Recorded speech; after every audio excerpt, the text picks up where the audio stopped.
Welcome back, everyone. Today, we're diving into a fascinating topic that touches on our relationships, our perceptions, and even our parenting.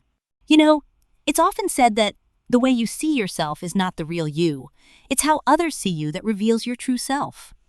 This concept is rooted in psychology, specifically in something called projection, which is a defense mechanism of our subconscious. Now, there are about 101 different defense mechanisms, but they can generally be divided into two categories: projection and introjection. Wow, that's really deep. So when you say we project our feelings onto others, does that mean, like, if I'm feeling insecure, I might think my friends are judging me even if they're not? That's kind of wild. Exactly! It's like when you're having a bad day and suddenly everyone around you seems to be in a bad mood too. You start thinking, wow, why is everyone so grumpy?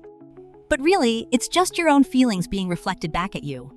It's a fascinating cycle, and it can really shape how we interact with the world. That makes so much sense.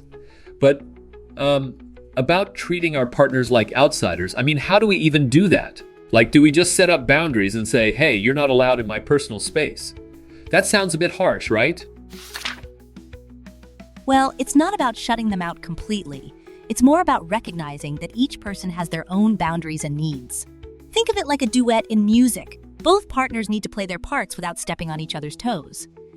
Is marriage a solo act or a duet? It's about finding that balance. Oh, that's a cool analogy. So, is it about one person making life exciting, or is it about expecting your partner to fill the voids in your life? I mean, I've seen couples where one person is always the life of the party and the other is more reserved. How does that work? Great question. It's essential to appreciate each other's differences.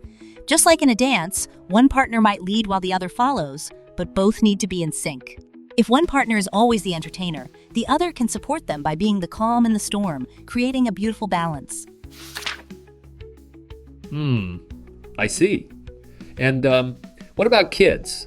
I mean, I've seen parents who are super strict and others who are like their kids' best friends. Is there a right way to do it? I can't help but think of that one time I saw a dad at the park who was playing tag with his kids, but also had this serious talk about boundaries.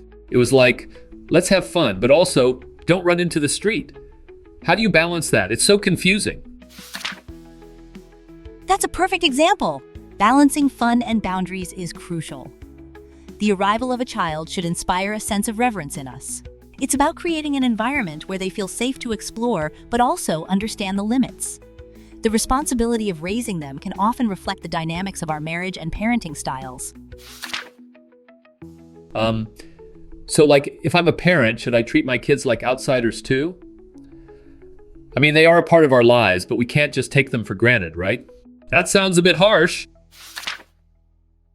Not at all. It's about respecting their individuality. Just like in a relationship, we need to establish boundaries with our kids too, respecting their destinies. It's a form of wisdom to understand that they are their own people, and we are here to guide them, not control them. That's really insightful. So, I hope I can stop blaming myself because I've already given my children everything I can. It's like my understanding is my ceiling, and I might not even realize how to improve in parenting and marriage. Conflicts in life can affect our kids, right?